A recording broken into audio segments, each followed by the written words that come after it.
Well, friends, very good morning, all of you. Welcome to Success Mantra by J Malik. I am JP Malik before you.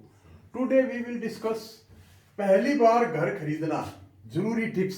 देखिए, हर व्यक्ति का अपना एक सपना होता है कि जीवन में एक अच्छा घर हो, होम रेजिडेंशियल हो। तो उसके लिए हमें क्या प्रिकॉशन करना चाहिए? कई बार प्रॉपर्टी डीलर या बिल्डर उसको मिसगाइड कर देते हैं। तो हमें ये 10 पॉइंट अगर माइंड में रखेंगे तो हम एक अच्छा होम ले पाएंगे, जहाँ पर आपको एक अच्छा सुकून मिलेगा। छोटा मोटा एक 50 गज 40 गज का कोई छोटा पार्क होगा, बच्चे मिट्टी में खेल सकेंगे। तो ये बहुत ज़रूरी है कि ये कौन से 10 पॉइंट्स हैं जिनका हमें विशेषकर ध्यान देना चाहिए। तो आइए let us start one by one. सबसे पहले, जब भी आप घर खरीदने जाते हैं फर्स्ट टाइम, तो लोकेशन पॉइंट जो साइट है ये बहुत इंपॉर्टेंट है। क्योंकि कई बार पता नहीं चलता है कि बहुत अच्छा मकान है और बड़े सस्ते रेट पर मिल रहा है, तो समझिए कि कुछ न कुछ इसमें गड़बड़ है कि इतना आलीशान मकान और सस्ते में अगला क्यों बेचने को तैयार है। इसलिए कुछ न कुछ उसमें गड़बड़ है। तो कई बार हमें क्या देखना चाहिए लोकेशन के केस में, हमें क्या चीज देखनी चाहिए? देखिए, पार्क फैसिलिटी देखनी, तसल्ली करनी चाहिए कि आसपास कोई पार्किंग फैसिलिटी है, गार्डनिंग है, कोई छोटा मोटा पार्क है जहाँ पर इन केस ऑफ नीड बच्चे खेल सकें। और कई बार क्या है, आसपास देखिए कोई मंदिर, मस्जिद, गुरुद्वारा या गिरजाघर, जहाँ पर वॉइस पोल्यूशन इतना है कि हम ना खुद शांति से रह सकते हैं ना बच्चे स्टडी कर सकते हैं। तो ये चीज़ें हमें ध्यान देना जरूरी है। तो सबसे पहले पता करें लोकेशन क्या है। लोकेशन पीसफुल होनी चाहिए। पीसफुल एटमोसफियर होना बहुत ज़रूरी है। जब भी आप नया मकान, फर्स्ट टाइम मकान खरीदने जा रहे हैं, तो तसल्ली करें कि लोकेशन के आसपास कोई डिस्टरबेंस तो नहीं है, वॉइस पोल्यूशन तो नहीं है। ये फर्स्ट बहुत इंपॉर्टेंट पॉइंट है। दूसरा, चूजिंग ए गुड बिल्डर्स। देखिए, एक बिल्डर या प्रॉपर्टी डीलर, इनमें उनकी बैक प्रीवियस हिस्ट्री देखिए। क्या होता है कि कई एक अच्छे बिल्डर भी होते हैं और प्रॉपर्टी डीलर भी हैं जो आपको कभी मिसगाइड नहीं करेंगे, लेकिन ज़्यादातर वो उस जिस होम या हाउस को आप खरीदने जा रहे हैं उसकी काफ़ी वो ज़्यादा से ज़्यादा उसकी प्रशंसा करेंगे। तो आप अपने से चेक कीजिए। तो यहाँ पर उसको उस बिल्डर की प्रीवियस हिस्ट्री पर जाना होगा कि ये जो बिल्डर है ये कितने समय में मकान पैसा लेकर के आपको अलॉटमेंट ऑक्यूपेशन सर्टिफिकेट दिला सकता है। ऐसा नहीं है कि बहुत से केसेस में क्या पाया गया है कि पैसा जो बोरोवर है वो दे चुका होता है या जो बायर है वो दे चुका होता है, लेकिन उसको उसकी ऑक्यूपेशन सर्टिफिकेट नहीं मिल पाता। कंस्ट्रक्शन का जो काम है उसका वो बहुत ही ढीला है, तो वो टाइम गेन करता है। तो ऐसा उसकी प्रीवियस हिस्ट्री को चेक करना बहुत जरूरी है। दूसरा, डॉक्यूमेंट वेरिफिकेशन। तीसरी बात आएगी कि डॉक्यूमेंट में क्या वेरीफाई करें। डॉक्यूमेंट इसमें ओनरशिप, जो सेलर है उसकी ओनरशिप है, वो ओनरशिप कैसे चेक करेंगे? उसके लिए आप cell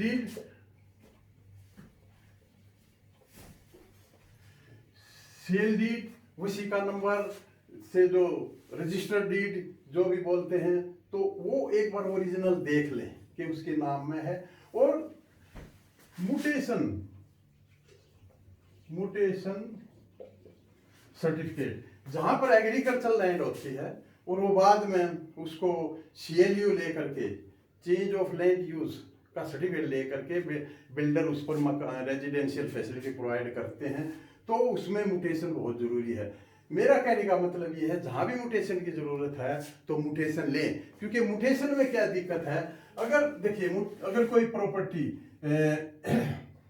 A B C D E, अब डी ई को बेचना चाह रहा है, ए बी सी पिछली पार्टियां हैं, तो और म्यूटेशन हुआ ही नहीं, तो या पीछे म्यूटेशन हुआ है, तो म्यूटेशन का तरीका क्या है, वो ये ए से लेके बी को, बी से लेके सी को, सी से डी को, ई को, तो ये सब का म्यूटेशन पीछे से शुरू होगा। अगर सी तक म्यूटेशन है तो डी ने नहीं करा तो डी को भी म्यूटेशन कराना पड़ेगा, तभी ई को सेल होगा। तो ये मतलब ये है कि म्यूटेशन भी चेक कर लें। दो चीज मेन है, शील्डेड एंड म्यूटेशन। अब सोर्सेस ऑफ फंड देखिए, कई बार क्या होता है, अपने सोर्स से हाउस खरीद लिया जाता है, तो लेकिन ज्यादातर हर व्यक्ति ये ऐसा नहीं कर सकता, और तो उसके लिए क्या करना चाहिए, तो किसी भी फाइनेंशियल इंस्टीट्यूशन या बैंक से के पास जाना पड़ेगा, और वहां पर क्या चेक करना है। देखिए, जो ये रेप्यूटेड फाइनेंशियल इंस्टीट्यूशन, यहाँ पर रेप्यूटेड, जिसकी रेपुटेशन हो, मेनली नेशनलाइज बैंक, क्योंकि देखिए ये कभी भी किसी से कोई धोखाधड़ी नहीं करेंगे, तो वो चूज कीजिए, या bank. Status of sanctioning authority, ये स्टेटस ऑफ सैंक्शनिंग अथॉरिटी का मतलब ये है कि जिस ब्रांच या बैंक से आप डील कर रहे हैं, क्या वहां पर सैंक्शनिंग अथॉरिटी है। जरूरी नहीं कि वहीं पर सैंक्शनिंग अथॉरिटी हो, प्रपोजल हायर अथॉरिटी को भेजा जाता है, फिर ऊपर से सैंक्शन होकर आ जाता है, उसमें महीनों लग जाते हैं। तो प्रेफरेबली क्या करें, ऐसी ब्रांच चुने जो सैंक्शनिंग अथॉरिटी वहीं बैठती हो, ताकि वहीं सैंक्शन हो जाए। क्योंकि जहां पर सैंक्शनिंग अथॉरिटी दूसरे डिस्ट्रिक्ट में है, तो क्या कहते हैं, आप जाओगे जी हमारा सैंक्शन हुआ लेटर, वो कहेंगे जी भेजा हुआ है, अभी हुआ नहीं है। फिर एक भी डॉक्यूमेंट्स की अगर त्रुटि है, कमी है, तो उसके लिए 15-20 दिन का टाइम खराब हो जाता है। तो स्टेटस ऑफ सैंक्शनिंग अथॉरिटी का मतलब है हाउसिंग लोन की सैंक्शनिंग अथॉरिटी, जिस ब्रांच में आप जा रहे हैं, क्या वो वहां पर सैंक्शनिंग अथॉरिटी वहीं बैठी है, तो आपका काम इजीली हो जाएगा। तो ये पॉइंट भी ध्यान देना चाहिए कि सैंक्शनिंग अथॉरिटी वहां पर है या नहीं है। तो सोर्सेस ऑफ फंड आप बैंक से लोन ले करके या फाइनेंशियल इंस्टीट्यूशन से लेके आप होम खरीद सकते हैं। तो यहाँ पर रेप्यूटेड फाइनेंशियल इंस्टीट्यूशन इसीलिए लिखा के, देखिए सबके पास फंड्स नहीं होते, और जो लोग ये सोचते हैं कि हम अपने पैसे से मकान खरीद लेंगे, तो ये सपना सबका पूरा हो नहीं सकता, ना इतना पैसा इकट्ठा हो सकता है। तो ज़्यादातर क्या करना चाहिए कि बैंक से फाइनेंस कराएं, क्योंकि बैंक से फाइनेंस लोन कराते हैं, और जब वो कंस्ट्रक्शन हो जाता, चाहे प्लॉट है या बिल्ट हाउस है, तो फिर उस पर ATC की भी टैक्स में बेनिफिट मिलता है 1.5 लाख तक मैक्सिमम, और 2 लाख तक का ब्याज ग्रोस में से घट जाता है। तो बैंक से लोन लेने का एक ये भी फायदा है कि आपका टैक्स एग्जेम्प्ट हो जाता है काफ़ी हद तक, और आपका प्रॉपर्टी भी बन जाती है। तो ये था सोर्सेस ऑफ फंड में। लेकिन यहाँ पर आप जिस भी बैंक से, कंसर्निंग बैंक से आप बात करें, उससे ये जरूर पूछें कि आपका कितना टाइम इसमें लगेगा, टाइम टेकन बाय बैंक। तो ये आप उससे पहले पता कर लें कि वो आपको बताएगा कि डॉक्यूमेंट तैयार होने के बाद वो इतना टाइम लगेगा। तो एलिजिबिलिटी, फिर देखिए एलिजिबिलिटी, अपनी आप एलिजिबिलिटी देखनी चाहिए कि मैं इसके लिए एलिजिबल हूँ, कितना अमाउंट मेरा है, तो पर्सनल इनकम कितनी है, एज क्या है, क्रेडिट स्कोर क्या आता है, CIBIL, central information bureau India limited एक एजेंसी है जो आपको ये बताएगी कि आपका कोई पिछला लोन तो नहीं है। स्पोज इनकम में क्या है कि जब भी आप मकान खरीदे तो उसमें स्पोज को इंक्लूड करके, को बोरोवर बना करके लोन लेना चाहिए। उससे क्या होगा तो आपका क्रेडिट स्कोर बढ़ेगा। क्रेडिट स्कोर देखिए मैं आगे बताऊंगा 750 एंड अबव का होगा, तो कुछ बैंक यहाँ पर थोड़ा रेट ऑफ इंटरेस्ट में भी छूट देते हैं, तो ये अपना देख लीजिए पहले ही। तो को बोरोवर बनाइए। को बोरोवर क्या होता है कि एक बोरोवर बराबर होता है, तो उसको ऐड कर लिया जाता है ताकि उसकी इनकम भी इंक्लूड हो जाए और आपको अच्छा अमाउंट मिल जाए लोन का। फिर डाउन पेमेंट मार्जिन, देखिए ये आपको सोच के चलना पड़ेगा कि कितना डाउन पेमेंट उसको देना पड़ेगा एट द टाइम ऑफ जब वो से एग्रीमेंट बनता है। तो डाउन पेमेंट की बात आती है, मार्जिन की, क्योंकि बैंक 100% तो फाइनेंस नहीं करता है।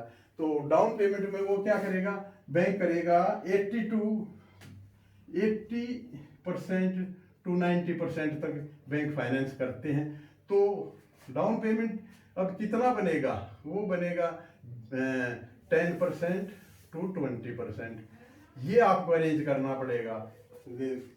मान लिया आप 50 लाख का लोन लेते हैं, तो अगर 80% बैंक फाइनेंस तो 20% आपको देना पड़ेगा। तो वो 20% मतलब 50 लाख का 10 लाख आपने देना, 40 लाख बैंक देगा। मार्जिन यही मार्जिन होता है जो आप 10 या 20% देते हैं। तो ये आपने ध्यान देना होगा। मार्केट प्राइस का कोई भी फाइनेंशियल इंस्टीट्यूशन लेंडर 80 टू 90% तक फाइनेंस करता है। तो अब देखिए इसके बाद ये आपने अपना अरेंजमेंट करना पड़ेगा।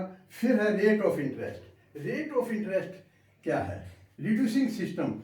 आप जिस भी बैंक से आपने लोन लेना है वहां पर यह पता जरूर कीजिए कि आपके बैंक में रिड्यूसिंग सिस्टम है। ऐसा नहीं है कि टोटल ब्याज प्रिंसिपल में जोड़ करके उसकी किस्तें बना दी जाएं, ऐसा नहीं होना चाहिए। नेशनलाइज बैंक में ऐसा नहीं है, कुछ फाइनेंसर ऐसा करते हैं। तो रिड्यूसिंग सिस्टम पहले से पूछ लीजिए। रिड्यूसिंग सिस्टम का मतलब ये है कि जितना आप उसमें रीपे करेंगे, जितना आप उसमें रिपेमेंट देंगे, उसको घटा करके रेस्ट अमाउंट पर इंटरेस्ट लगना चाहिए। तो ये रिड्यूसिंग सिस्टम पता कर लीजिए।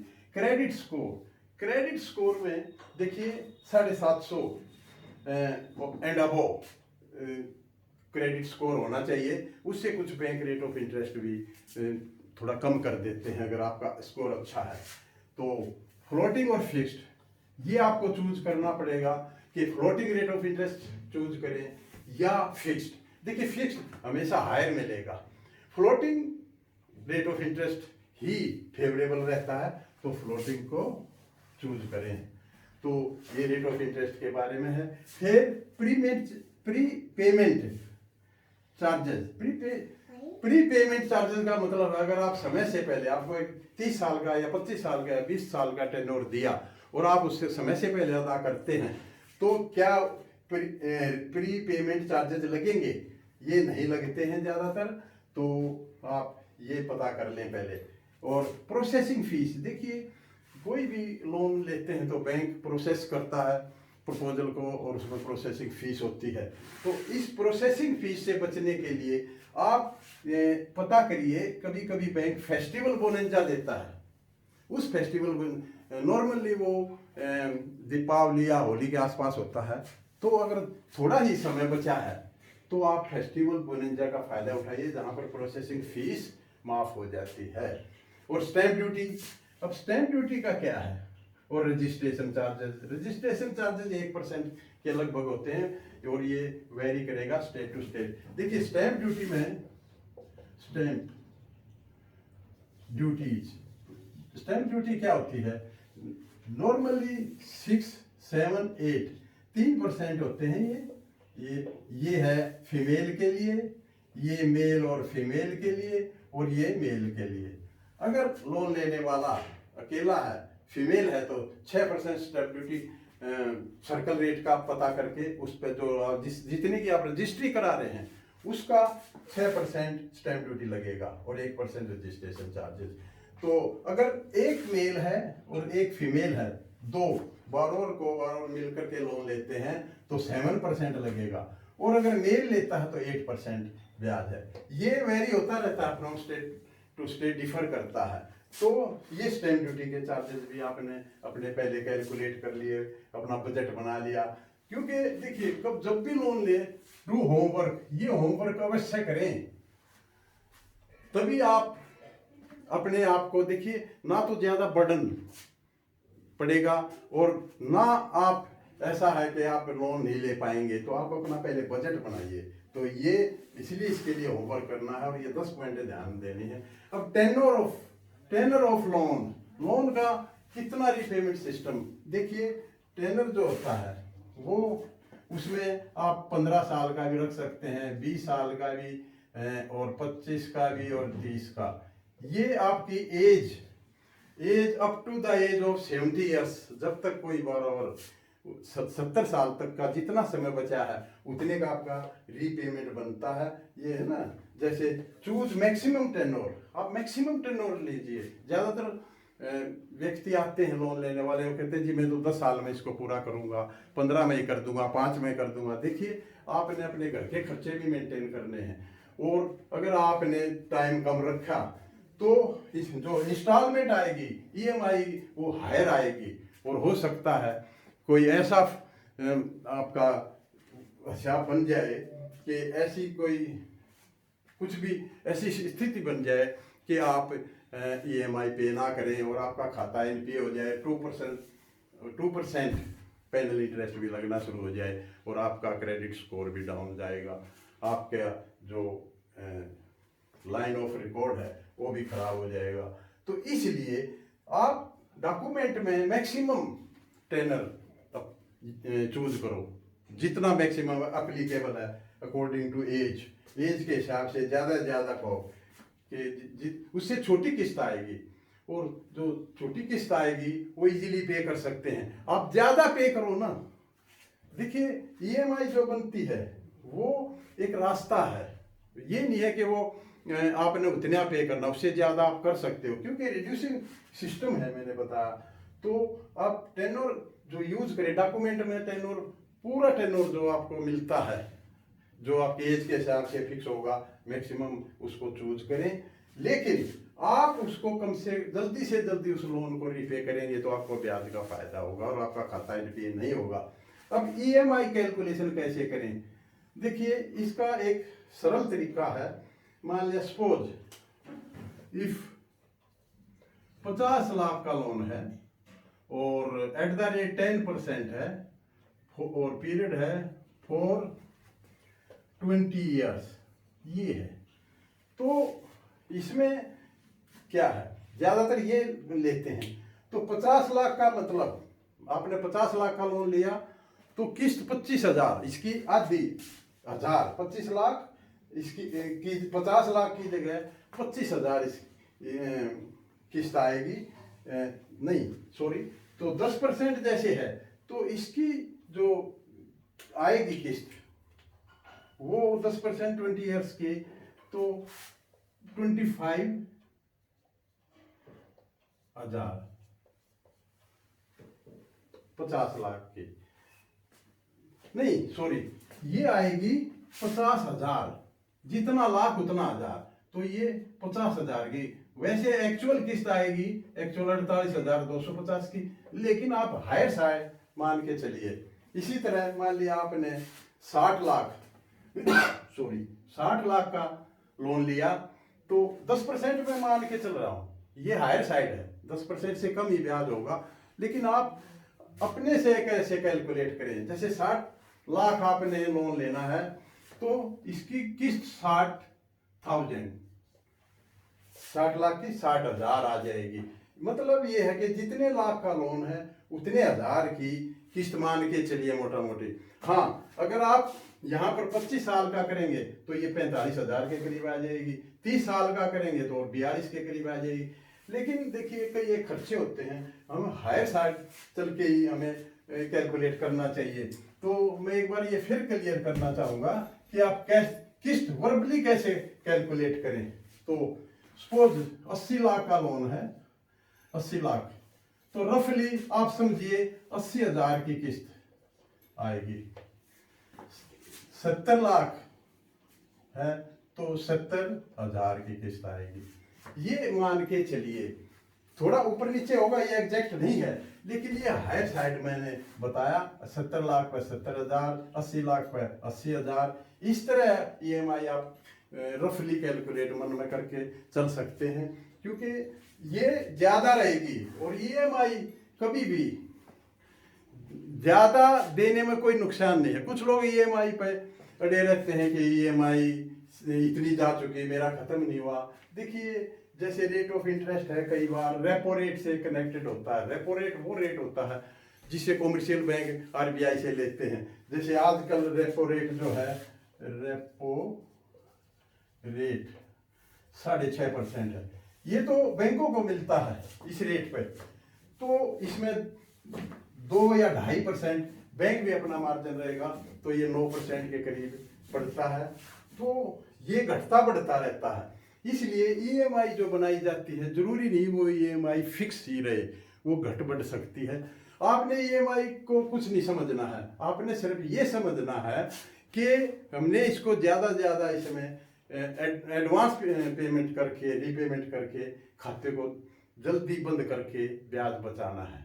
तो अगर आप ये 10 चीज़ें, ये टिप्स ध्यान रखेंगे तो आप पीसफुल रहेंगे और एक अच्छा मकान खरीद सकेंगे और इजी टर्म पे आप उसका रिपेमेंट कर पाएंगे।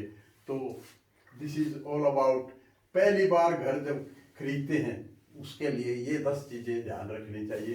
तो I think it is okay. Have a nice day, take care of your health.